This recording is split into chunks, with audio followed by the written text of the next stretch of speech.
y'all. I left my chapstick at home. My lips are so chapped. I don't have my car chapstick in here. You see me with chapped ass lips. I know they're chapped. I know they are. Oh, chapstick. Damn it. And they burn.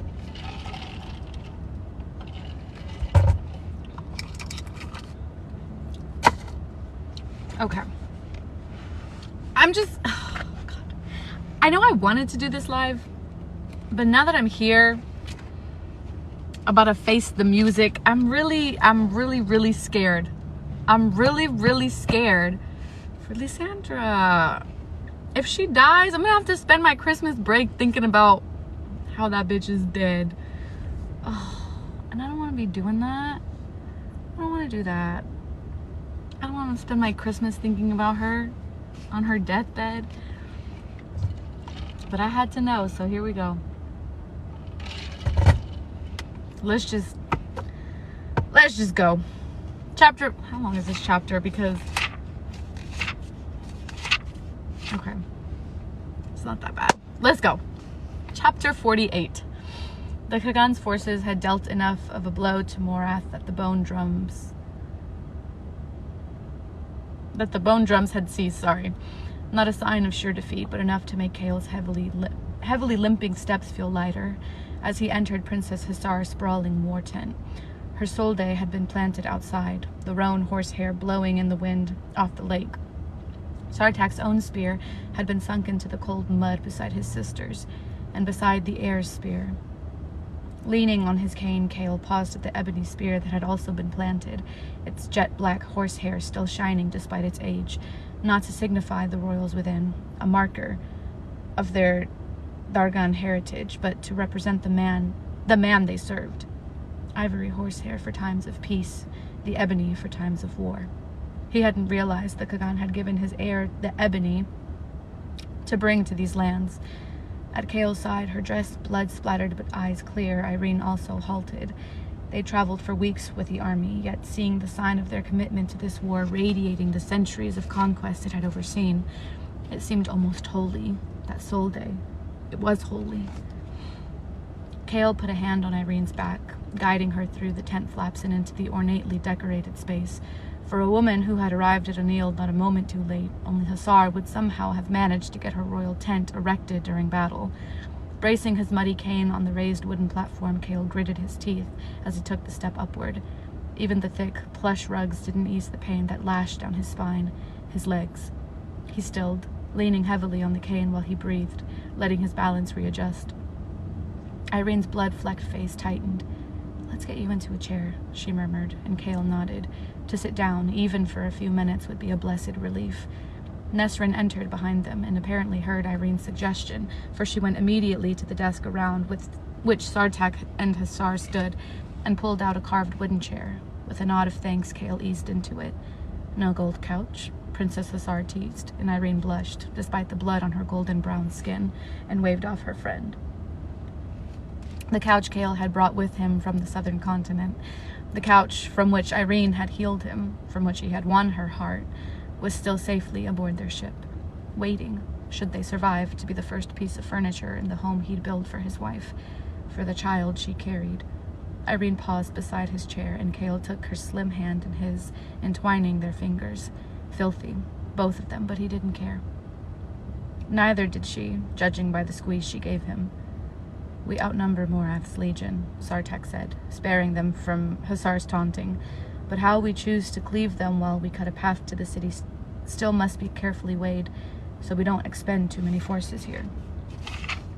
When the real fighting still lay ahead, as if these terrible days of siege and bloodshed, as if the men hewn down today were just the start," Hussar said, wise enough. Sartak winced slightly. It might not have wound up that way. Kale lifted a brow, Hussar doing the same, and Sartak said, "Had you not arrived, sister, I was hours away from unleashing the dam and flooding the plain." Kale started. "You were?" The prince rubbed his neck. "A desperate last measure." "Indeed." A wave of that size would have wiped out part of the city, the plain and hot springs and leagues behind it, and any army in its path would have drowned and swept away. It might have even reached the Kagan's army, marching to save them. Then let's be glad we didn't do it, Irene said, face paling as she too considered the destruction. How close they had come to a disaster. That Sartak had admitted to it told enough. He might be heir, but he wished his sister to know he too was not above making mistakes, that they had to think through any plan of action, however easy it might seem. Hussar, it seemed, got the point and nodded. A cleared throat cut through the tent, and they all turned toward the open flaps to find one of the Dargan captains, his sword clenching in his mud-splattered hand. Someone was here to see them, the man stammered. Neither royal asked who as they waved the man to let them in. A moment later, Kale was glad he was sitting down. Nesrin breathed. Holy gods. Kale was inclined to agree as... Oh! What's she doing there? What's she doing there? What? Kale was inclined to agree as Aelin Galathinius, Rowan Whitethorn, and several others entered the tent. What is she doing there? They were mud-splattered, the Queen of Terrason's braided hair far longer than Kale had last seen, and her eyes, not the soft yet fiery gaze, but something older, wearier. Kale shot to his feet. I thought you were in Terrason, he blurted. All the reports had confirmed it, yet here she stood, no army in sight. 3 Fey males, towering warriors as broad and muscled as Rowan had entered, along with a delicate, dark-haired human woman. But Aelin was only staring at him, staring and staring at him. No one spoke, as tears began sliding down her face. Not at his being here, Kale realized as he took up his cane and limped toward Aelin, but at him, standing, walking. The young queen let out a broken laugh of joy and flung her arms around his neck. Pain lanced down his spine at the impact, but Kale held her right back, every question fading from his tongue. Aelin was shaking as she pulled away. I knew you would, she breathed, gazing down his body to his feet, then up again. I knew you'd do it. Not alone, he said thickly. Kale swallowed, releasing Aelin to extend an arm behind him, to the woman he knew stood there. Oh! I forgot! Oh my god! What's her name is gonna recognize her! Ah! Ah! Oh my god. To the woman he knew stood there, a hand over the locket at her neck. Perhaps Aelin would not remember. Perhaps their encounter years ago had meant nothing to her at all, but Kale drew Irene forward. Aelin, allow me to introduce Irene Towers, the queen breathed as his wife stepped to his side. The two women stared at each other. Irene's mouth quivered as she opened the silver locket and pulled out a piece of paper. I'm gonna cry! Stop, I'm gonna cry! Hands trembling, she extended it to the queen. Aelin's own hands shook as she accepted the scrap. Thank you, Irene whispered. Kale supposed it was all that really needed to be said. Aelin unfolded the paper, reading the note she'd written, seeing the lines from the hundreds of foldings and rereading these past few years. I went to the Torre, Irene said, her voice cracking. I took the money you gave me and went to the Torre, and I became the heir apparent to the healer on high, and now I have come back to do what I can. I taught every healer I could the lessons you showed me that night about self-defense. I didn't waste it, not a coin you gave me, or a moment of the time, the life you bought me. Tears were rolling and rolling down Irene's face. I didn't waste any of it. Stop, I'm gonna cry. Fuck. I'm gonna cry.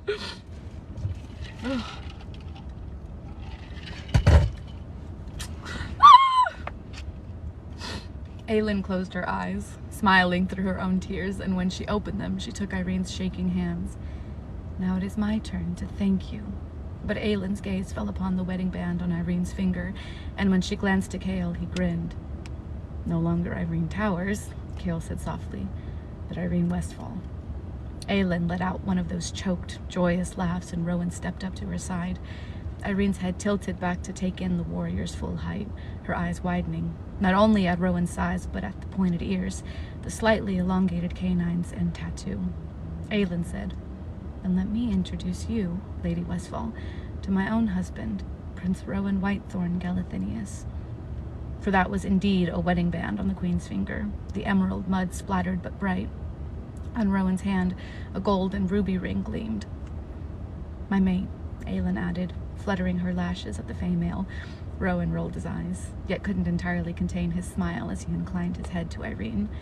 Irene bowed, but Aelin snorted. "None of that, please. It'll go right to his immortal head." Her grin softened as Irene blushed, and Aelin held up the scrap of paper. "May I keep this?" She eyed Irene's locket. "Or does it go in there?" Irene folded the queen's fingers around the paper. "It's yours, as it always was. A piece of your bravery that helped me find my own." Aelin shook her head, as if to dismiss the claim, but Irene squeezed Aelin's closed hand. "It gave me courage, the words you wrote. Every mile I traveled, every long hour I studied and worked, it gave me courage. I thank you for that too." Aelin swallowed hard, and KoA took that as an excuse enough to sit again, his back giving a grateful tinge. He said to the queen, "There's another person responsible for this army being here." He gestured to Nesrin, the woman already smiling at the queen. "The ruckin you see, the army gathered, is as much because of Nesrin as it is because of me." A spark lit in Aelin's eyes, and both women met halfway in a tight embrace. "I want to hear the entire story," Aelin said. "Every word of it." Nesrin's subdued smile widened. "So you shall, but later." Aelin clapped her on the shoulder and turned to the two royals still by the desk, tall and regal, but as mud-splattered as the queen. KoA blurted, "Dorian?" Rowan answered, "Not with us." He glanced to the royals. "They know everything," Nesrin said. "He's with Manon," Aelin said simply. KoA wasn't entirely sure whether to be relieved. "Hunting for something important." "The keys. Holy gods." Aelin nodded. "Later." He'd think on where Dorian might now be later. Aelin nodded again. The full story would come then, too. Nesrin said, "May I present Princess Hussar and Prince Sartak?" Aelin bowed, low. "You have my eternal gratitude," Aelin said, and the voice that came out of her was indeed that of a queen. Any shock Sartak and Hussar had shown upon the queen bowing so low was hidden as they bowed back, the portrait of courtly grace. "My father," Sartak said, "remained in the Khagant to oversee our lands, along with our siblings Duva and Argun. But my brother Kashin sails with the rest of the army. He was not 2 weeks behind us when we left." Aelin glanced at KoA and he nodded. Something glittered in her eyes at the confirmation, but the queen jerked her chin at Hussar. "Did you get my letter?" The letter that Aelin had sent months ago, begging for aid and promising only a better world in return. Hussar picked at her nails. "Perhaps. I get far too many letters from fellow princesses these days to possibly remember or answer all of them." Aelin smirked, as if the two of them spoke a language no one else could understand, a special code between two equally arrogant and proud women. But she motioned to her companions, who stepped forward. "Allow me to introduce my friends, Lord Gavriel of Doranel," a nod toward the tawny-eyed and golden-haired warrior who bowed. Tattoos covered his neck, his hands, but his every motion was graceful. "My uncle, of sorts," Aelin added with a smirk at Gavriel, at KoA's narrowed brows. She explained, "He's Adian's father." "Well, that explains a few things," Nesrin muttered. The hair, the broad plain face. Yeah, it was the same. But where Adian was fire, Gavriel seemed to be stone. Indeed, his eyes were solemn as he said, "Adian is my pride." He's not mine! Not my pride! Emotion rippled over Aelin's face, but she gestured to the dark-haired male. Not someone KoA ever wanted to tangle with, he decided as he surveyed the granite-hewn features, the black eyes and unsmiling mouth. Lorcan Salvater, formerly of Doranel and now a blood-sworn member of my court. As if that weren't a shock enough, Aelin winked at the imposing male. Lorcan scowled. "We're still in the adjustment period," she loudly whispered, and Irene chuckled. Lorcan Salvater. "My husband." KoA hadn't met the male this spring in Rifthold, but he'd heard all about him. that he'd been Maeve's most trusted commander, her most loyal and fierce warrior, that he'd wanted to kill Aelin, hated Aelin. How this had come about, why she was not in Terrasen with her army. You too have a tale to tell, KoA said. Indeed, I do. Aelin's eyes guttered, and Rowan put a hand on her lower back. Bad. Something terrible had occurred. KoA scanned Aelin for any hint of it. He stopped when he noticed the smoothness of the skin at her neck, the lack of scars, the missing scars on her hands, her palms. Later, Aelin said softly. She straightened her shoulders, and another golden-haired male came forward, beautiful. That was the only way to describe him. Fenris. You know, I don't actually know your family name.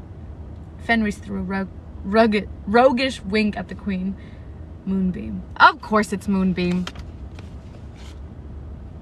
It is not, Aelin hissed, choking on a laugh. Fenris laid a hand on his heart. I'm blood sworn to you. Would I lie? Another blood-sworn fey male in her court. Across the tent, Sartak cursed in his own tongue, as if he'd heard of Lorcan and Gavriel and Fenris.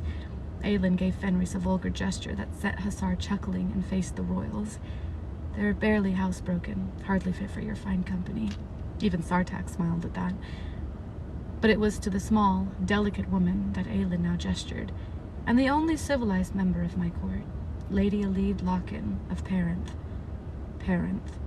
KoA had combed through the family trees of Terrasen just this winter, had seen the lists of so many royal households crossed out, victim to the conquest 10 years ago.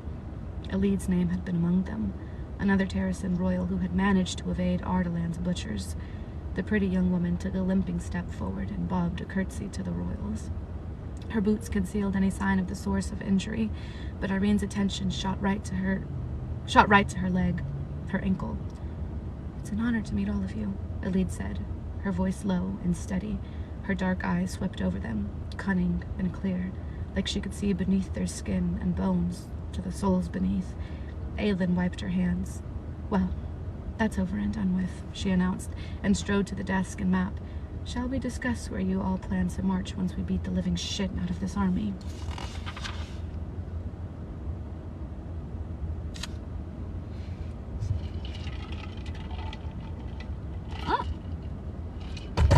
Spit some soda out.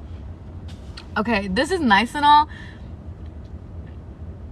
I need updates on Lysandra. I am so sorry. I'm like, the next chapter better be a fucking update, or I swear to God.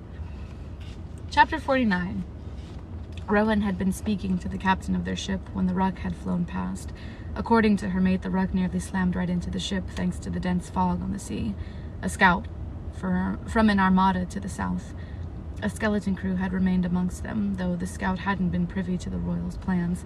All she knew was that the Kagan's army had gone to Anil. It's not in this, Sarah! It's not in this! Am I ever gonna find out what happened to them? Where they would go after that, to Rifthold, to Ilwi, had not been decided. So Aelin would help them decide, make sure that when this business with Anil was over, the Kagan's army marched northward to Terrasen. And nowhere else. Whatever she needed to do to convince them, offer them in exchange for it, she'd pay it. Even if hauling ass to Anil had meant delaying her own return to Terrasen. She supposed it'd be better to return with an army behind her than alone. Yet now, standing in the royals' war tent, Aelin still couldn't quite believe just how many the Kagan had sent, with more to come, Prince Sartak had claimed. They'd wended through the neatly organized tents and soldiers, both on foot and the downright awe-inspiring cavalry, the Dargan, the legendary riders from the steppes of the Kagant, the royal family's mother people who had taken the continent for themselves.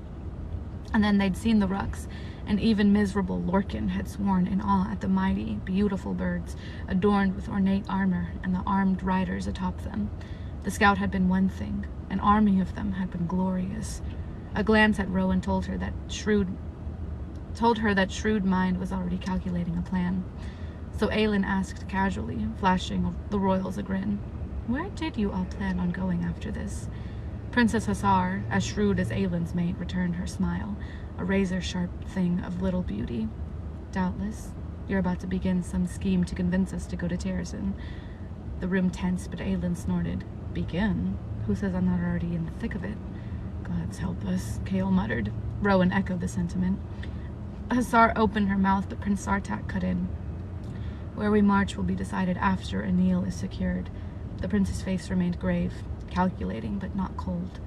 Aylin had decided within moments that she liked him, and liked him even more when it came out that he had just been crowned the Kagan's heir, with Nesrin as his potential bride. Potential, to Aylin's amusement, because Nesrin herself wasn't so keen on being empress of the mightiest empire in the world. But what Sartak had said, Ali blurted, You mean to not go to Terrason? Aylin kept still, her fingers curling at her sides. Prince Sartak said carefully, It had been our initial plan to go north, but there might be other places like Anil in need of liberation. Terrason needs aid, Rowan said, his face the portrait of steely calm as he surveyed their new allies and old friends. And yet Terrason has not called for it, Hussar countered, utterly unfazed by the wall of Fey warriors glowering at her. Exactly the sort of person Aylin had hoped she'd be when she wrote to her all those months ago. KoA cleared his throat. God above, KoA was walking again, and married to Irene Towers, who had healed him. A thread in a tapestry. That's what it had felt like the night she'd left the gold for Irene in Inish. Like pulling a thread in a tapestry and seeing just how far and wide it went. All the way to the southern continent, it seemed, and it had rippled back with an army and a healed, happy friend, or as happy as any of them might be at the moment. Aylin met KoA's stare. Focus on winning this battle, he said, nodding once in understanding at the fire she knew smoldered in her eyes, and then we shall decide. Princess Hussar smirked at Aylin. So be sure to impress us. Again, that tension rippled through the room. Aylin held the princess's stare, smiled slightly, and said nothing. Nesrin shifted on her feet, as if well aware what the silence could mean. How solid are the keep walls? Gabriel asked KoA, gently steering the conversation away. KoA rubbed his jaw. They've withstood sieges before, but Morath has been hammering them for days. The battlements are solid enough, but another few blows from the catapults and towers might start coming down. Rowan crossed his arms. The walls were breached today? They were, KoA said grimly, by a siege tower. The Ruks couldn't arrive in time to pull it down.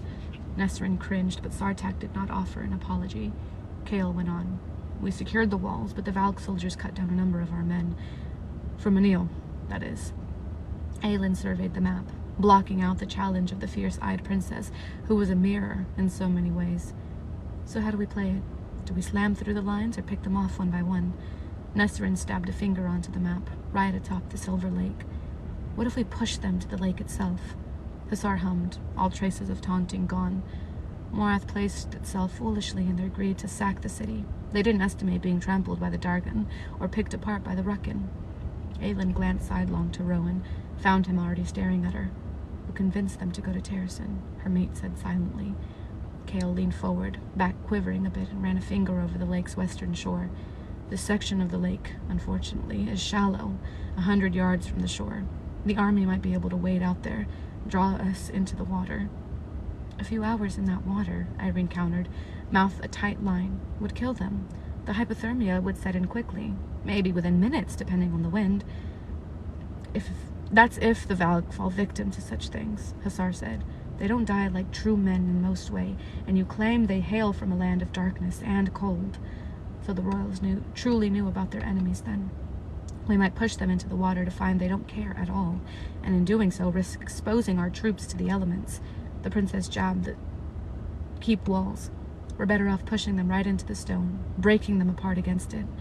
Aylin was inclined to agree.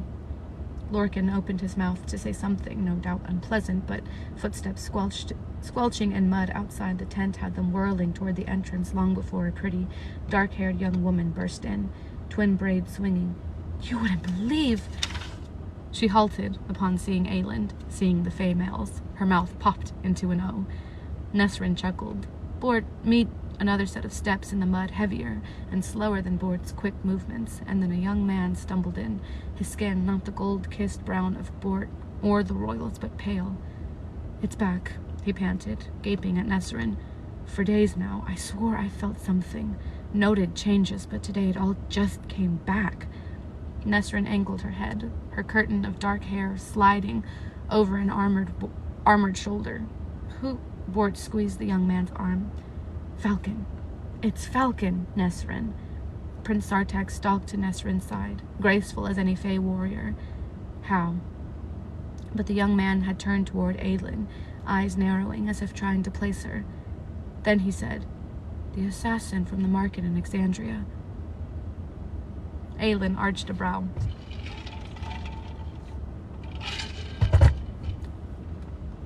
"Hopefully the horse I stole didn't belong to you." A cough from Fenris. Aelin threw the warrior a grin over her shoulder. The young man's eyes darted over her face, then landed on the enormous emerald on her finger, the even bigger ruby and gold-rimmed hilt. Bort blurted to Nesrin, "One minute we were eating dinner at the campfire, then the next, Falcon clutched his stomach like he was going to puke up his guts all over everyone." A glare from Falcon at Bort. "And then his face was young. He's young." "I was always young," Falcon muttered. "I just didn't look it." His gray eyes again found Aelin's. "I gave you a piece of spider silk." For a heartbeat, the then and the now blended and wobbled. "The merchant," Aelin murmured. She'd last seen him in the Red Desert, looking 20 years older. "You sold your youth to a Stygian spider." "You two know each other?" Nesrin gaped. "The threads of fate weave together in strange ways," Falcon said, then smiled at Aelin. "I never got your name." Hussar chuckled from the other side of the desk. "You already know it, Shifter." Before Falcon could figure it out, Fenris stepped forward. "Shifter?" But Nesrin said, "And Lysandra's uncle." Aelin slumped into the chair beside Kale's. Rowan laid a hand on her shoulder, and when she looked up, she found him near laughter. "What's so funny, exactly?" she hissed. Rowan smirked. "That for once, you are the one who gets knocked on your ass by a surprise." Aelin stuck out her tongue. Bort grinned, and Aelin winked at the girl. But Falcon said to Aelin and her companions, "You know my niece?" His brother must have been a great deal older to have sired Lysandra. There was nothing of Falcon in her friend's face, though Lysandra had also forgotten her original form. "Lysandra's my friend, and lady of Caravir?" Aelin said. "She's not with us," she added upon Falcon's hopeful glance toward the tent flaps. "She's in the north. Dying! She's currently in the north. Dying!" Bort had gone back to studying the Fey males. Not their considerable beauty, but their size, their pointed ears, their weapons, and elongated canines. Aelin whispered,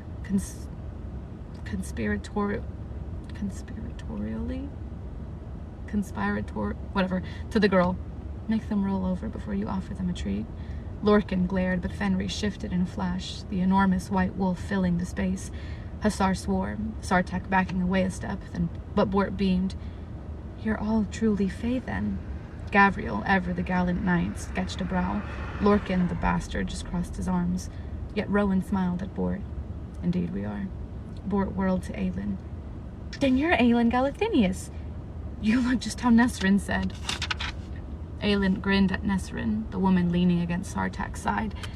"I hope you only said horrible things about me." "Only the worst," Nesrin said with dead flatness, though her mouth twitched. But Falcon whispered, "The Queen," and fell to his knees. Hussar laughed. "He never showed that sort of awe when he met us." Sartak lifted his brows. "You told him to turn into a rat and scuttle away." Aelin hoisted up Falcon by the shoulder. "I can't have my friend's uncle kneeling on the ground, can I?" "You said you were an assassin." Falcon's eyes were so wide the whites around them gleamed. "You stole horses from the Lord of Exandria." Yes, Aelin said, waving a hand. "It's a long story, and we're in the middle of a war council, so—" "Piss off," Falcon finished. Aelin laughed, but glanced to Nesrin and Sartak. The former jerked her chin to Falcon. "He's become our spy, of sorts. He joins us in these meetings." Aelin nodded, then winked at the shifter. "I suppose you didn't need me to slay that Stygian spider after all." But Falcon tensed, his attention going to Nesrin and Sartak, to Bort, still gawking at the Fey males. "Do they know?" Aelin had a feeling she'd need to sit down again. Kale indeed patted the chair beside him, earning a chuckle from Irene. Doing herself a favor, Aelin indeed sat, Rowan taking up his place behind her, both of his hands coming to rest on her shoulders. His thumb ran along the nape of her neck, then drifted over the mating marks again, scarring one side, thanks to the seawater they'd used to seal them. But as her muscles soothed beneath that loving touch, her soul with it, her breath remained tight. It didn't get any better when Nesrin said, "The Stygian spiders are Valg." Silence.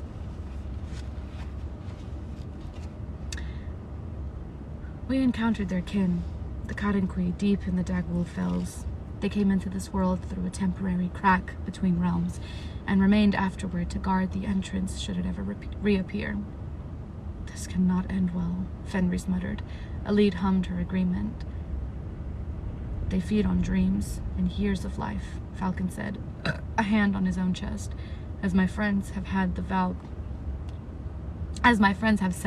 do. Aelin had seen Valg princes drain a human of every last drop of youth and vigor and leave only a dried corpse behind. She wouldn't put it past the spiders to have a similar gift. "What does this mean for the war?" Rowan asked, his thumbs still stroking Aelin's neck. "Will they join Erwin's forces is the better question," Lorcan challenged with a face like stone. "They don't answer to Erwin." Oh, they're about to figure out. They're about to figure out that Maeve is Valg Queen. Damn. Nesrin said quietly, and Aelin knew from the look KoA gave her, the sympathy and fear, knew in her bones before Nesrin even finished. The Stygian spiders, the Cottonquii, answered to their Valg Queen, the only Valg Queen, to Maeve. Damn! Damn! Damn. Damn, damn, damn, damn. Damn. And I'm reading it. We really don't get to them. We really don't get to them. Chapter 50. Rowan's hands tightened on Aelin's shoulders as the words settled into her, hollow and cold. "Maeve is a Valg Queen?" he breathed. Aelin said nothing, couldn't find the words. Her power roiled. She didn't feel it. Nesrin nodded solemnly. Oh, okay. Oh, so I can go home and read it literally today. Okay. Okay. Yes, the Cottonquii told us the entire history, and so Nesrin did as well, of how Maeve had somehow found a way into this world, fleeing or bored with her husband, Orcus, Erwin's elder brother, of how Erwin, Orcus, and Mantix had torn apart worlds to find her, Orcus's missing wife, and only halted here because the Fae had risen to challenge them. Fae, led by It's okay, don't be sorry. Fae led by Maeve, whom the Valg Kings did not know or recognize in the form she had taken, the life she had crafted for herself, the minds of all the Fae who had existed that she had ripped into, convincing them that there had been 3 queens, not 2, including the minds of Mab and Mora, the 2 sister queens who had ruled Doranel, including Brannon himself. The spiders claimed, Nesrin went on, that even Brannon didn't know. Even now, in the afterworld, he doesn't know. That was how deep Maeve's powers went into his mind, into all of their minds. She made herself their true queen. The words, the truth, pelted Aelin one after another. Elide's face was white as death. But she fears the healers. A nod toward Irene. She keeps that owl. You said an enslaved Fae healer, should the Valg ever discover her. For that was the other piece of it. The other thing Nesrin had revealed. KoA and Irene adding in their own accounts. The Valg were parasites, and Irene could cure their human hosts of them, had done so for Princess Duva, and might be able to do so with many others enslaved with rings or collars. But what had infested Duva? A Valg princess? Aelin leaned back into her chair, her head resting against the solid wall of Rowan's body. His hand shook against her shoulders, shook as he seemed to realize what exactly had ripped into his mind, where Maeve's power had come from that allowed her to do so, why she remained deathless and ageless and had outlasted any other, why Maeve's power was darkness. It's also why she fears fire, Sartek said, jerking his chin to Aelin. Why she fears you so. And why she'd wanted to break her, to be just like that enslaved healer bound in owl form at her side. I managed to cut her once, Aelin said at last.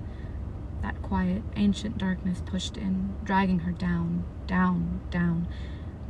I saw her blood flow black. Then it changed to red. She blew out a breath, pulling out of the darkness, the silence that wanted to devour her whole, made herself straighten, peer at Fenris. You said that her blood tasted ordinary when you swore the oath. The white wolf shifted back into his fey body.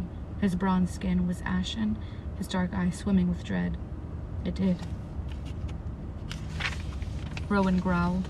It didn't taste any different to me either. A glamour, like the form she maintains, Gavriel mused. Nesrin nodded. From what the spider said, it seems entirely possible that she would be able to convince you that her blood looked and tasted like fey blood. Fenris made it sound like he was going to be sick. Aelin was inclined to do the same. And from far away, a memory that was not a memory stirred, of summer nights spent in a forest glen, Maeve instructing her, telling her a story about a queen who walked between worlds, who had not been content in the realm in which she'd been born, and had found a way to leave it, using the lost knowledge of ancient wayfarers, world walkers. Maeve had told her, perhaps a skewed, biased tale, but she'd told her. Why? Why do it at all?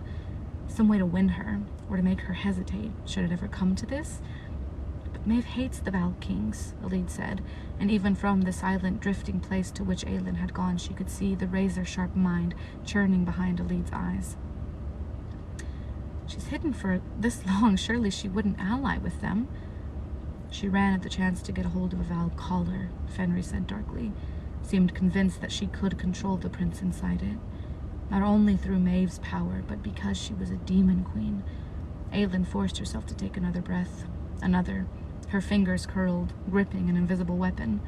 Lorcan had not uttered a word.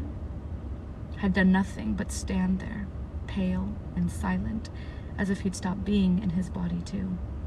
We don't know her plans, Nesrin said. The Karanqui have not seen her for a millennia, and only hear whisperings carried by lesser spiders, but they still worship her and wait for her return. Kale met Aelin's stare, his gaze questioning.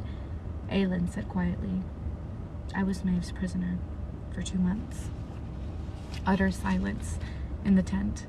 Then she explained all of it. Why she was not in Terrasen, who now fought there, where Dorian and Manon had gone. Aelin swallowed as she finished, leaning into Rowan's touch.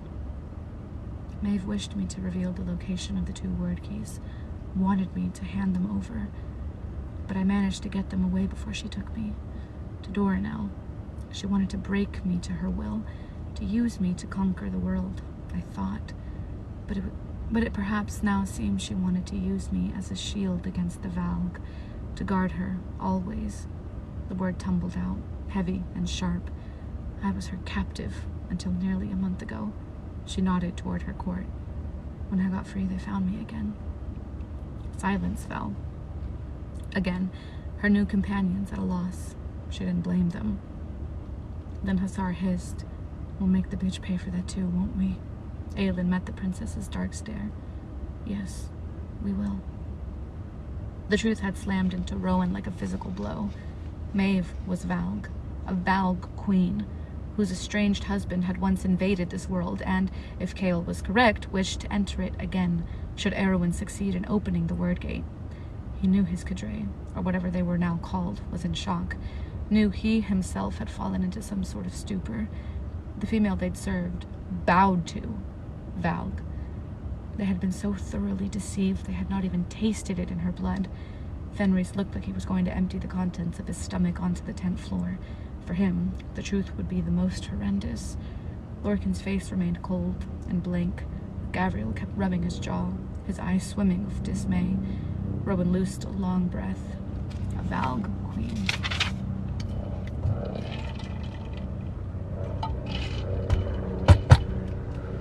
That's who had held his fire heart. What sort of power had tried to break into her mind? What power had broken into Rowan's mind? all their minds, if she could glamour her blood to look and taste ordinary.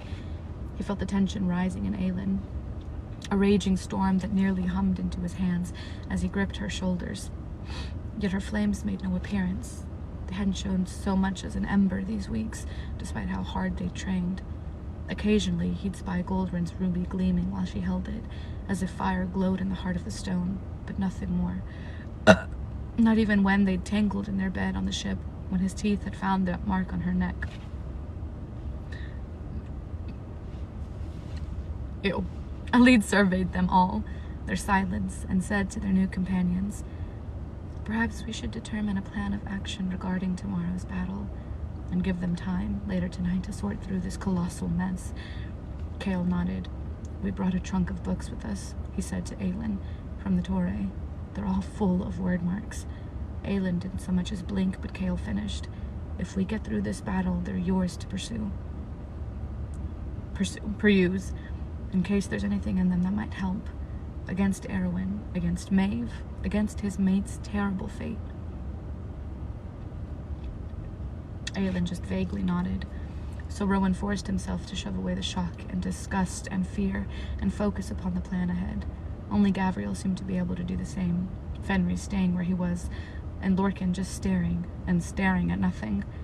Aelin remained in her chair, simmering, roiling. They planned it quickly and efficiently. They would return with Kale and Irene to the keep to help with the fighting tomorrow. The Khagant royals would push from here, Nesrin and Prince Sartek leading the Ruks, and Princess Hussar commanding the foot soldiers and Dargun cavalry. A brilliantly trained, lethal group. Rowan had already marked the Dargan soldiers with their fine horses and armor, their spears and crested helmets, while they'd strode for this tent, and breathed a sigh of relief at their skill. Perhaps the last sigh of relief he'd have in this war. Certainly if the Khagant's forces hadn't yet decided where they would take this army afterward. He supposed it was fair. So many territories were now in Morath's path. But when this battle was over, he'd make damn sure they marched northward to Terrasen. But tomorrow they'd hammer Morath's legion against the keep walls. Kale and Rowan leading the men from inside, picking off enemy soldiers. Aelin didn't volunteer to do anything, didn't indicate that she'd heard them, and when they'd all deemed the plan sound, along with the contingency plan should it go awry? Whatever, Nesrin only said, "We'll find you rugs to carry you back to the keep." Before Aelin stormed into the frigid night, Rowan barely keeping up with her. No embers trailed her. Mud did not hiss beneath her boots. There was no fire at all, not a spark. As if Maeve had snuffed out that flame, made her fear it, hate it. Aelin cut through the neatly organized tents, past horses and their armored riders, past foot soldiers around campfires, past the ruck riders and their mighty birds who filled him with such awe he had no words for it, all the way to the eastern edge of the camp and the plains that stretched past, the space wide and hollow after the closeness of the army. She didn't stop until she reached the stream they had crossed only hours ago. It was nearly frozen over, but a stomp of her boot had the ice cracking, breaking free to reveal dark water kissed with silvery starlight. Then she fell to her knees and drank. Drank and drank, cupping the water to her mouth. It had to be cold. Enough to burn, but she kept at it until she braced her hands on her knees and said, "I can't do this." Rowan sank to a knee. The shield he'd kept around her while she stalked here, sealing out the cold wind off the open plain. I can't." She took a shuddering breath and covered her face with her wet hands. Gently, Rowan gripped her wrists and lowered them. "You do not face this alone." Anguish and terror filled those beautiful eyes, and his chest tightened to the point of pain as she said, "It was a fool's shot against Erwin, but against him and Maeve, she gathered an army to her, is likely bringing that army to Terrasen right now. And if Erwin summons his two brothers, if the other kings return, he needs the two other keys to do that. He doesn't have them." Her fingers curled, digging into her palms hard enough that the tang of her blood filled the air. "I should have gone after the keys right away, not come here, not done this. it's Dorian's task now, not yours. He will not fail at it. It is my task and always has been. We made the choice to come here, and we will stick to that. Stick to that decision. Ah! I'm sorry. All I keep thinking about is how this literally isn't fair. Like, literally is not fair. I think I personally would have just given up. Who wants to do this? Who wants to do this? All the shit she's been through, and it just keeps coming and coming and coming. Who wants to do this? I feel so bad for her. He snarled, not bothering to temper his tone. If Maeve is indeed bringing her army to Terrasen, then it only confirms that we were right to come here, that we must convince the Kagan's forces to go northward after this. It's the only chance we stand of succeeding. Aelin ran her hands through her hair. Streams of blood stained the gold. I cannot win against them, against a Val king and queen. Her voice turned into a rasp. They've already won. They have not. And though Rowan hated each word, he growled. And you survived 2 months against Maeve with no magic to protect you. 2 months of a Val Queen trying to break into your head, Aelin. To break you. Aelin shook. She did, though. God. Rowan waited for it.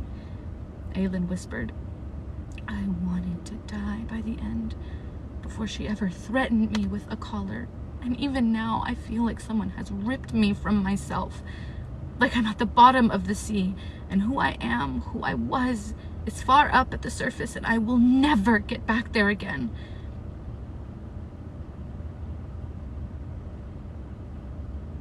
Do I have my Tums?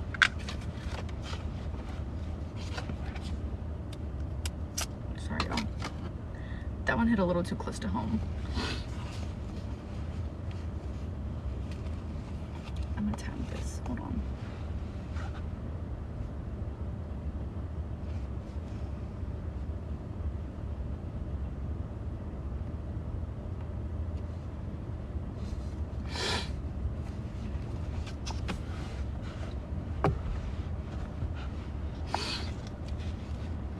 He didn't know what to say, what to do, other than to gently pull her fingers from her palms.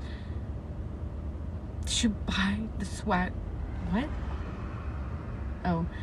Did you buy the swagger? The arrogance? She demanded, voice breaking. Did the others? Because I've been trying to. I've been trying like hell to convince myself that it's real, reminding myself I only need to pretend to be how I was just long enough. Long enough to forge the lock and die. He said softly, I know, Aelin.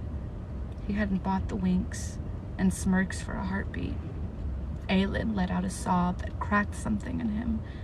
I can't feel myself anymore. It's like she snuffed it out, ripped me from it. She and Kareen and everything they did to me. She gulped down air, and Rowan wrapped her in his arms and pulled her onto his lap. I'm so tired, she wept. I'm so tired, Rowan. I know. He stroked her hair. I know.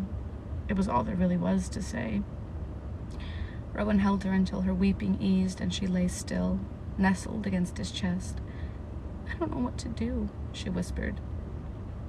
You fight, he said simply.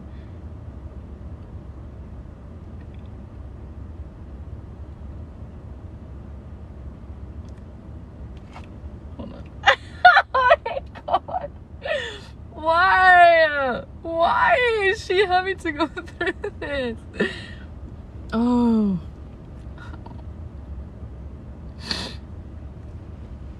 We fight until we can't anymore.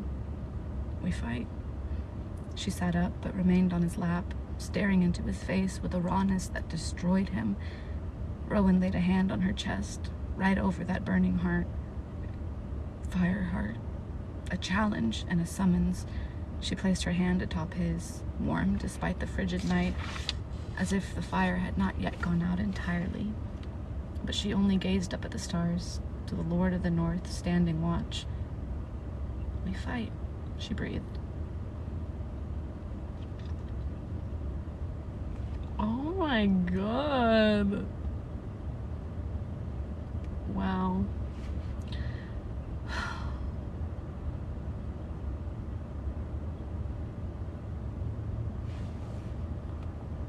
I want her to be happy. I don't want her to be sad anymore.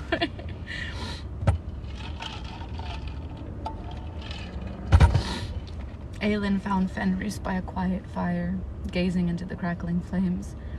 She sat on the log beside him, raw and open and trembling, but the salt of her tears had washed away some of it, steadied her.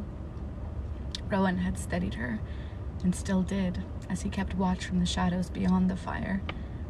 Fenris lifted his head, his eyes as hollow as she knew hers had been.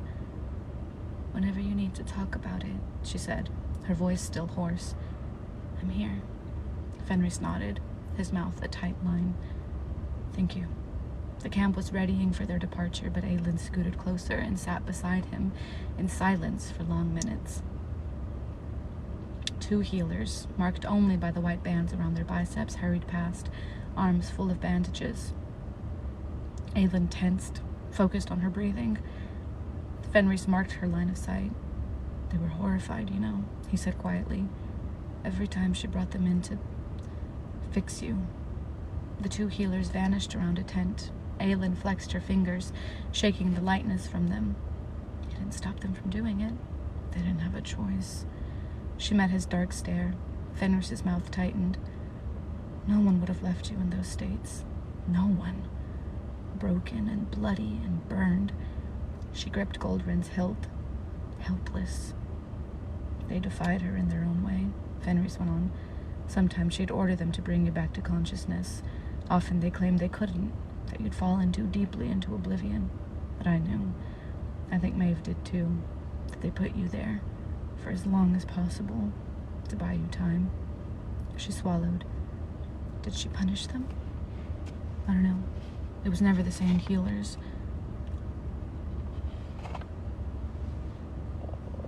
Oh my god.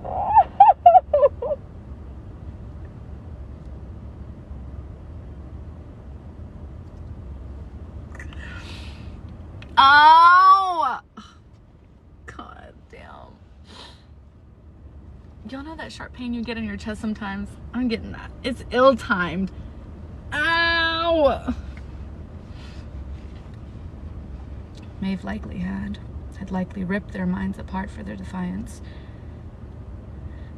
Aelin's grip tightened on the sword at her side. Helpless. She'd been helpless, as so many in this city, in Terrasen, and this continent were helpless. Goldrin's hilt warmed in her hand. She wouldn't be that way again, for whatever time she had left.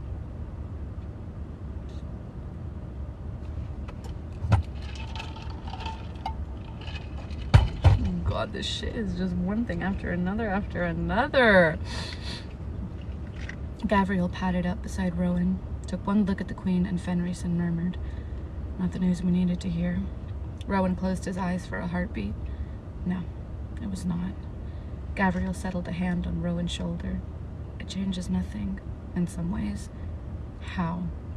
"We served her. She was not what Aelin is, what a queen should be. We knew that long before we knew the truth. If Maeve wants to use what she is against us to ally with Morath, then it changes things. But the past is over. Done with, Rowan. Knowing Maeve is Valg or just a wretched person doesn't change what happened. Knowing a Valg queen wants to enslave my mate and nearly did so changes a great deal. But we know what Maeve fears. Why she fears it," Gavriel countered, his tawny eyes bright. "Fire. And the healers. If Maeve comes with that army of hers, we are not defenseless." It was true. Rowan could have cursed himself for not thinking of it already. Another question formed, though. "Her army," Rowan said. "It's made up of Fae." "So was her armada," Gavriel said warily. Rowan ran a hand through his hair. Will you be able to live with it? Fighting our own people, killing them. Will you? Gabriel countered. Rowan didn't answer. Gabriel asked after a moment, why didn't Aelin offer me the blood oath? He's kind of right, though. Why didn't he? Why didn't she? Oh, poor Gabriel! He feels left out. I'm gonna cry. The male hadn't asked these weeks, and Rowan wasn't sure why Gabriel inquired now, but he gave him the truth. Because she won't do it until Aedion has taken the oath first, to offer it to you before him. She wants Aedion to take it first, in case he doesn't wish me to be near his kingdom, so that Aedion knows she placed his needs before her own. And look at him. He doesn't even deserve it. I hope that when she finds out how he treated Lysandra, how he handled that whole situation, I hope she exiles him. There's so many things I want to say, but I don't want TikTok to ban me for talking about people that are not real. So, I'm gonna just keep it to myself, I guess.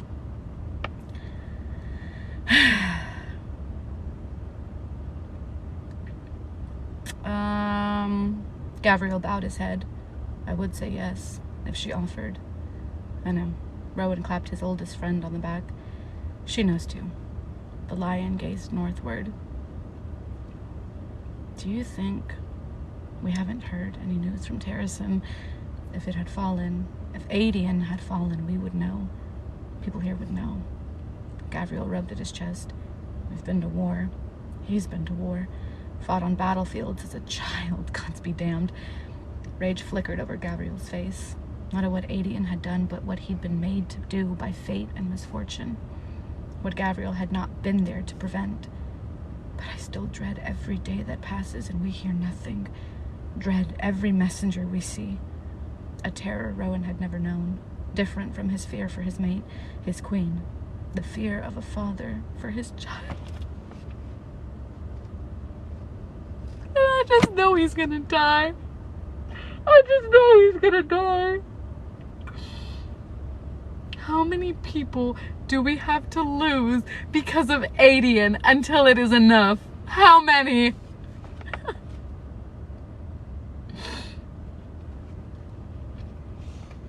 He didn't allow himself to look toward Aelin, to remember his dreams while hunting for her, the family he'd seen, the family they'd make together.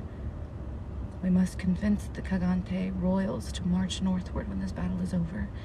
Gabriel swore softly. Kagan. What was I saying before? Kagan? Rowan nodded. If we can smash this army tomorrow and convince the royals that Terrasen is the only course of action, then we could indeed be heading north soon.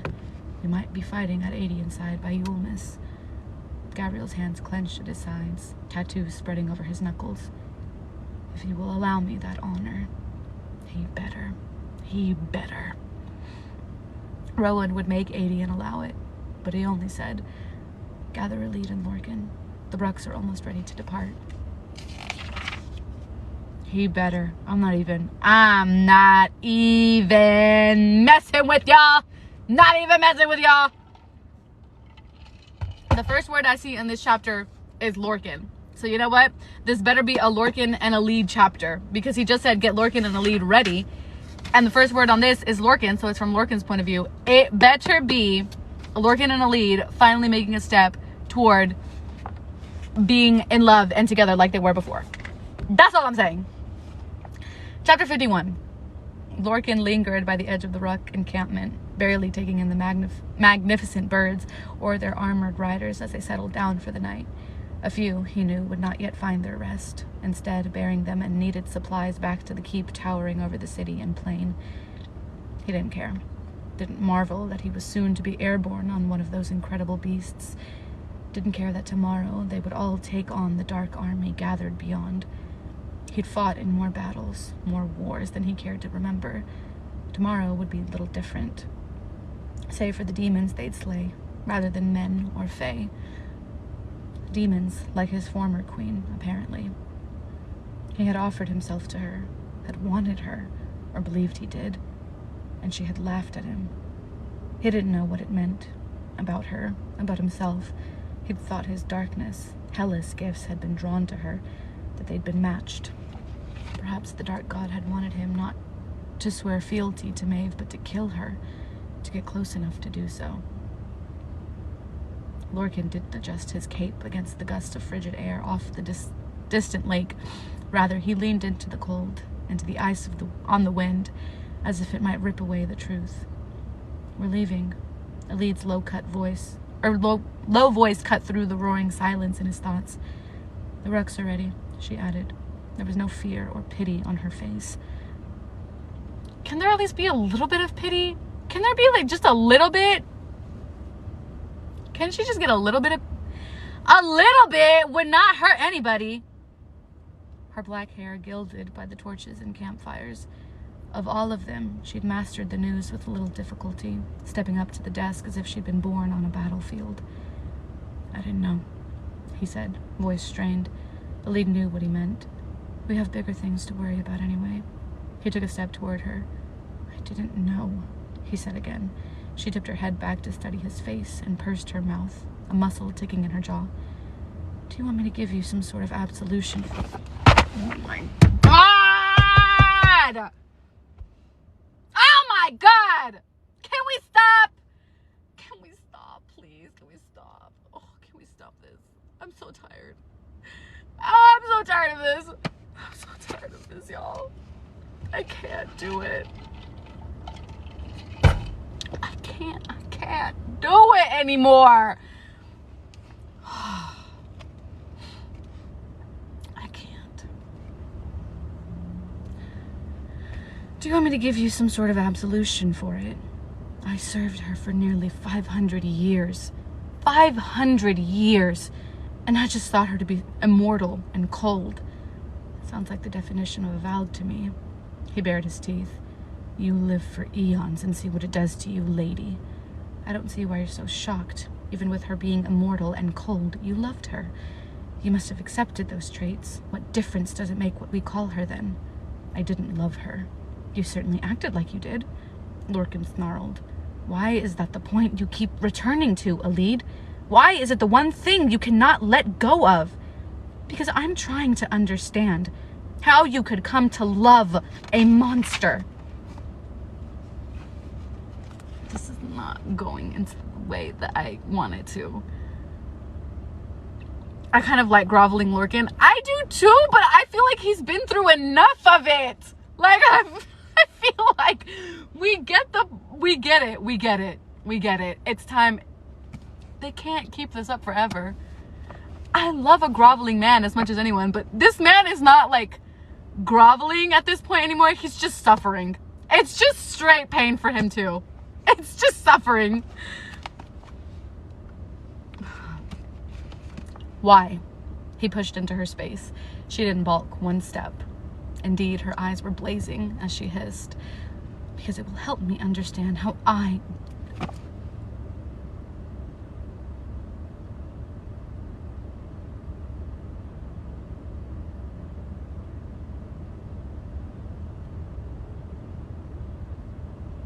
Be so serious right now.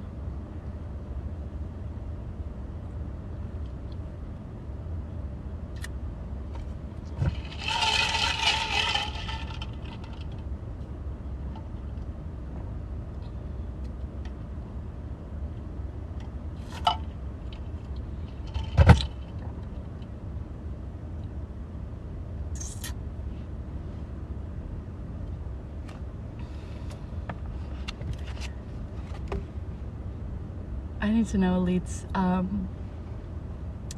big three.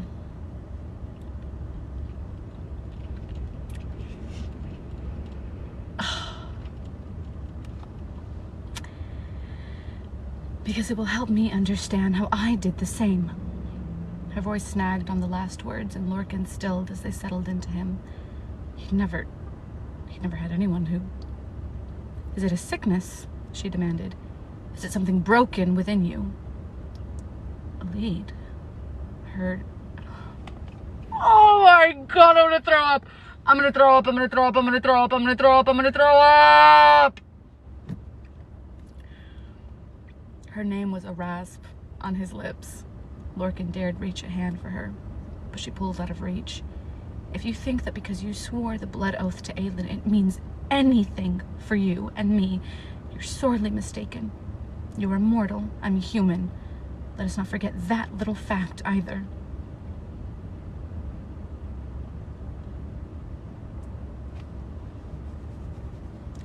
Lorcan nearly recoiled at the words, their horrible truth. He was 500 years old. He should walk away. He shouldn't be so damn bothered by any of this. And yet Lorcan snarled, "You're jealous." Oh my God.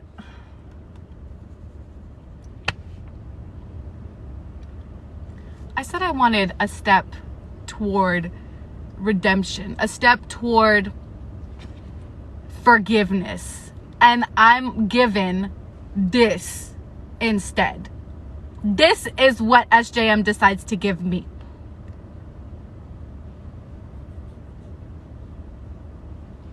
What the fuck did I do to deserve this? What did I do? I'm gonna have to put my lawyer pants on. I'm gonna have to put my lawyer pants on and I'm gonna have to really defend him now. Fuck. You're jealous. That's what truly eats away at you. Elide barked a laugh that he'd never heard before, cruel and sharp. Jealous? Jealous of what? That demon you served? She squared her shoulders, a wave cresting before it smashed into the shore. The only thing that I am jealous of, Lorcan, is that she is rid of you.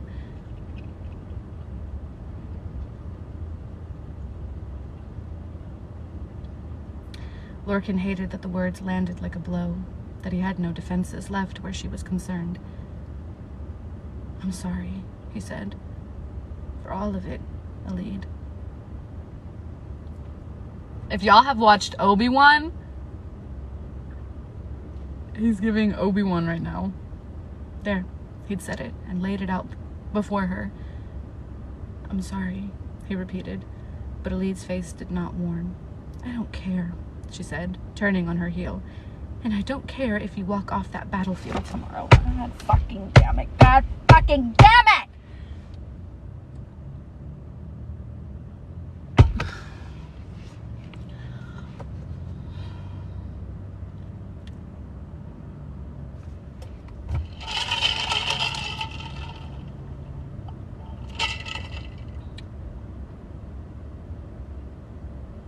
I'm gonna go home and open up like a whiskey bottle or something. I need something stronger than Dr. Pepper to deal with this.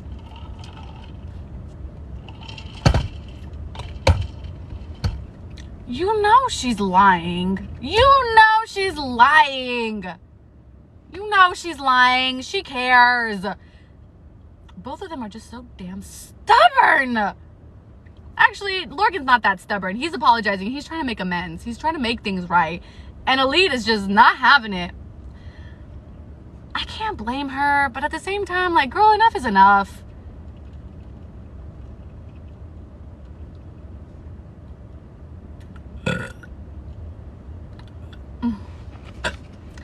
I'm so tired. There's like no happiness. I knew there wasn't going to be any happiness, but like, there's nothing to look forward to. At this point, I'm ready for the Manon and Dorian chapters to come back. I'd rather be bored than this. Jealous. The idea of it, of being jealous of Maeve for commanding Lorcan's affection for centuries. Elide limped toward the readying party of rucks, grinding her teeth so hard her jaw ached. She was almost to the first of the saddled birds when a voice said behind her, "You should have ignored him." Elide halted, finding Gavriel following. "Pardon me?" The lion's usually warm face was grave, disapproving. "You might as well have kicked a male already down." Elide hadn't uttered a cross word to Gavriel in all the time she'd known him, but she said, I don't see how this is any of your business." I've never heard Lorcan apologize for anything. Even when Maeve whipped him for a mistake, he did not apologize to her. And that means he earns my forgiveness? No. But you have to realize that he swore the blood oath to Aelin for you, for no one else, so he could remain near you, even knowing well enough that you will have a mortal lifespan. Thank you. Thank you. Thank you. Gabriel is the only one in this fucking book with a little bit of fucking sense. The birds shifted on their feet, rustling their wings in anticipation of flight. She knew, had known it the moment he'd knelt before Aelin. Weeks later, Elide hadn't known what to do with it. The knowledge that Lorcan had done this for her, the longing to talk to him, to work with him as they had. She hated herself for it, for not trying to hold on to her anger longer. It was why, Gabriel is, okay, so, what is it? You know how a lawyer has a team, right? There's like teams of lawyers. Me and Gabriel, we're working on this case together. We're working on this case together.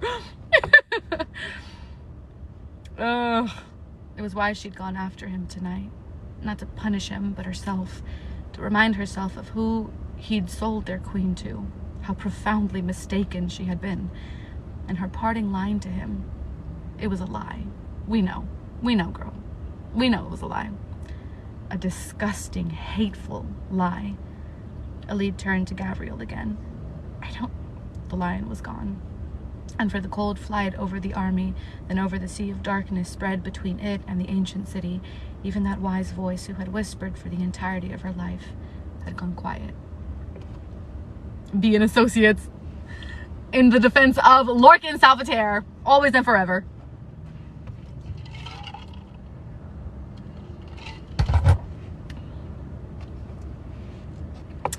Nesrin lingered by Salki, a hand on her mount's feathered side, and watched the party soar into the skies.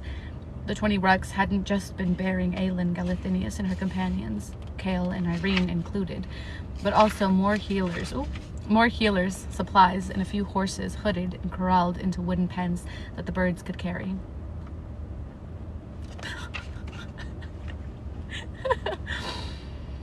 Oh man, including Kale's own horse, Horatia. I wish I could go with them. Bort sighed from where... Sorry, I sounded like that. I sounded like a child. Sorry. I got all nasally. Bort sighed from where she was rubbing down Arcus to fight alongside the Fae. Nesrin gave her an amused, sidelong glance. You'll get that opportunity soon enough, if we march to Terracin after this. Nearby, a distinctly male snort of derision sounded. Go eavesdrop somewhere on someone else, Yedin. Bort snapped toward her betrothed. But the Burlad captain only answered back. A fine commander you are, mooning over the Fae like a doe-eyed girl. Bort rolled her eyes. When they teach me their killing techniques and I use them to wipe you off the map at our next gathering, you can tell me all about my mooning. The handsome captain stormed over from his own ruck, and Nesrin ducked her head to hide her smile, finding herself immensely interested in brushing Salki's brown feathers. You'll be my wife, then, according to your bargain with my hearth mother, he said, crossing his arms. It would be unseemly for you to kill your own husband in the gathering. Bort smiled with poisoned sweetness at her betrothed. I'll just have to kill you some other time, then. Yedin grinned back, the portrait of wicked amusement. Some other time, then, he promised. If something happens to them, please don't let anything happen to them. Nesrin didn't fail to note the light that gleamed in the captain's eyes, or the way Bort bit her lip, just barely, her breath hitching. Yedin leaned in to whisper something in Bort's ear that made the girl's eyes widen, and apparently stunned her enough that when Yedin prowled to his ruck, the portrait of swaggering arrogance, Bort blushed furiously and returned to cleaning her ruck. Don't ask, she muttered. Nesrin held up her hands. I wouldn't dream of it. Bort's blush remained for minutes afterward, her cleaning near frantic. Easy, graceful steps sounded in the snow, and Nesrin knew who approached before the Ruckin even straightened to attention. Not at the fact that Sartak was prince and heir, but that he was their captain. Of all the Ruckin in this war, not just the Eridun Airy, He waved them off, scanning the night sky and Rux still soaring, shielded by Rowan Whitethorn from an enemy arrow. Sorry, y'all. My mind is still reeling from that fight. From any enemy arrows that might find their mark. Sartak had barely come up beside Nesrin when Bort patted Arcus, tossed her brush into her supply pack, and walked into the night. Not to give them privacy, Nesrin realized. Not when Yedin prowled from his own ruck side a heartbeat later, trailing Bort at a lazy pace. The girl looked over her shoulder once, and there was anything but annoyance on her face as she noted Yedin at her heels. Sartak chuckled. At least they're a little more clear about it now. Nesrin snorted, brush gliding over Salki's feathers. I'm as confused as ever. The riders whose tents lie on either side of Bort's aren't. Nesrin's brows rose, but she smiled. Good. Not about the riders, but about them. Word is strange things to people. Makes everything more urgent. A hand ran down the back of her head, his fingers twining in her hair before he murmured in her ear. Was that Goofy meme? Oh! Come to bed. Heat flared through her body. We have a battle to launch tomorrow. Again. And a day of death has made me want to hold you, the prince said, giving her that disarming grin she had no defenses against, especially as he added, and do other things with you. Nesrin's toes curled in her boots. Then help me finish cleaning Salki. The prince lunged so fast for the brush Bort had discarded that Nesrin laughed. Oh, stop! They're cute. They're cute. Oh. Well, you know what? I think in these next couple of chapters, I think in this battle, Lorcan is going to get hurt. You know what? I'm hoping that Lorcan gets hurt so that Elide can stop being a idiot that she's being. Actually, no. You know what? I don't hope that. I really don't want him to get hurt. Because then it's going to be that Lysandra thing all over again. That he doesn't need to get hurt for her to realize that she should have treated him a little bit better. I'm still worried about my girl Lysandra. I'm so worried about her. Don't know what's going to happen to her. 52 and 53 alone. Why are y'all saying that? Why are y'all saying Lorcan doesn't die? He doesn't. He better not. I'm being so serious. If Lorcan dies, I can't see anyone killing Lorcan except for Maeve. Don't send me white hearts. Don't send me white heart. Okay, you know what? But y'all sent me white hearts whenever Fenris was dying and he didn't end up dying. So, but still, get those white hearts out of here. I do not like them.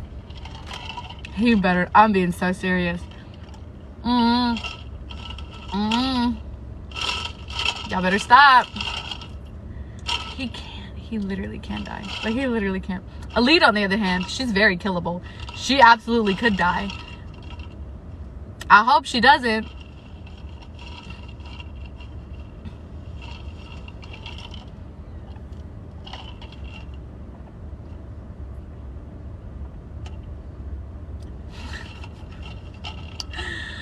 Okay. Well, obviously there will be no live tomorrow because tomorrow is Christmas Eve. And as a Mexican, we celebrate Christmas on Christmas Eve. And then I will be with family all day Christmas Day. So I will schedule a live for Monday, and I will absolutely go live on Monday. I will try my best not to read until like Sunday night or something, but my curiosity is going to get the best of me. I'm just going to be sitting on a cliffhanger for the rest of the weekend, it seems. But yeah, I will see you guys for sure on Monday. You have your outfit for La Sala? Of course I do. We have that's where we had our Thanksgiving meal too, in La Sala. But I will be finishing, that's what I was about to talk about Twilight. Oh, see, you see me. I will be finishing New Moon absolutely tonight. I am eating these books up, y'all. I love them. They're so good. They're so good. I will say that I am disappointed in myself that I like Jacob so much. Like, reading, I thought I was gonna be bored during New Moon, because obviously I'm Team Edward. I'm a Team Edward girly, and I knew that Edward was gonna be gone for like the whole book. So I was like, I'm gonna be bored. I don't want to read Jacob chapters. I do want to read Jacob chapters. Like, Book Jacob is so good. Let's also, like, the way I'm picturing him is not Taylor Lautner at all. He's like literally like almost 7 feet tall, and he's just like this nice kid. He's so nice. He's so sweet with Bella too.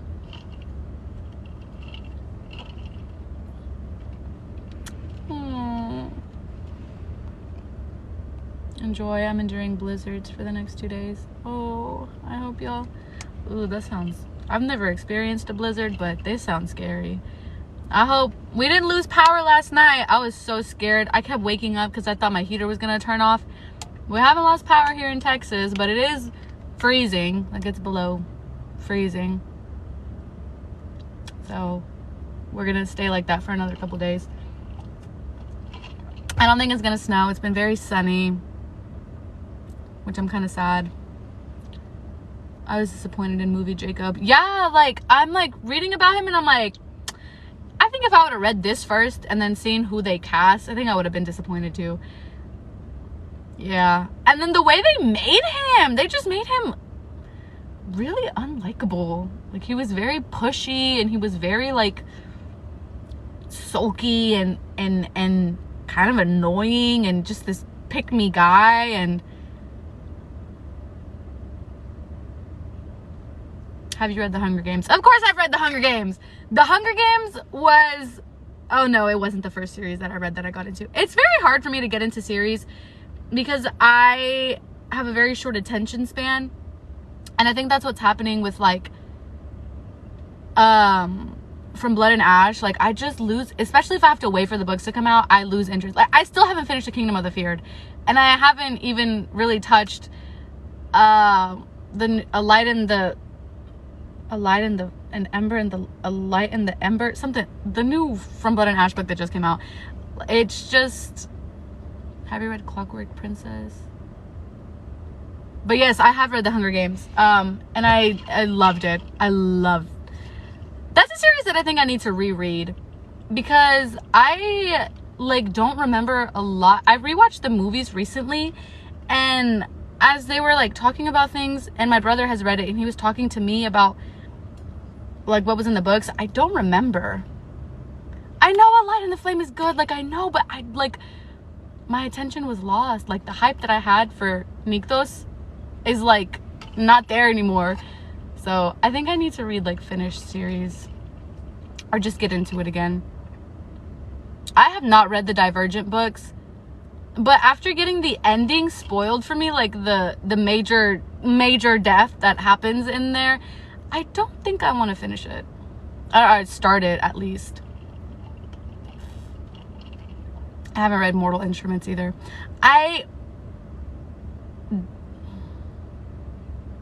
Yeah. But Hunger Games is always going to be like in my top 5 favorite series. And Percy Jackson. And now Throne of Glass. But the Divergent books progressively got worse.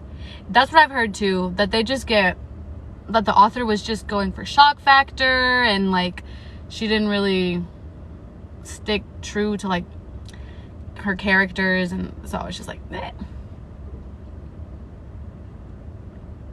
I do need to read The Cruel Prince. That is true. I started it and then my attention was like, boom, somewhere else. And I don't even remember what I read instead of The Cruel Prince. I think I read Down Comes the Night, which that book was actually really good. I actually really liked that book. It wasn't perfect. It definitely had its faults. And there were, but it was really good. I've never read Percy Jackson. Read it! That's like literally, that series was what got me into reading. I love that series so much. It's so good. Have you read the Shatter Me series? No, I have not. I'm not a big series person. It takes a lot of dedication to read a series. Bridge Kingdom I absolutely loved. I devoured it. Loved it. That's because it was only 2 books. 2 to 3 books. I can do short series, but like big series like this, and y'all, even sometimes like y'all see me zoning out when I'm reading them, and if I wasn't like live for y'all, I would probably like put the book down and like get my attention somewhere else. So I feel like the only reason, no, because I really like Aelin and I really like the story and everything that's going on in here. So I think this isn't a series that I wouldn't have finished.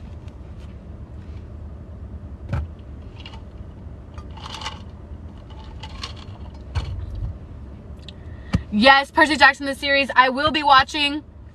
I have my book. I've been wanting to reread Percy Jackson before the show comes out too, just because like it's been so long and there are things that I just forget. Like I feel like if I read that book right now, it would be like I was reading it for the first time again. Yeah, I would be way done. I would have devoured this. I'm done. We finished reading for today. I'm sorry. Have you read Six of Crows? No, I have not. Have you read Vampire Academy? No, I have not. Stop asking me if I read series, because the answer's probably gonna be no.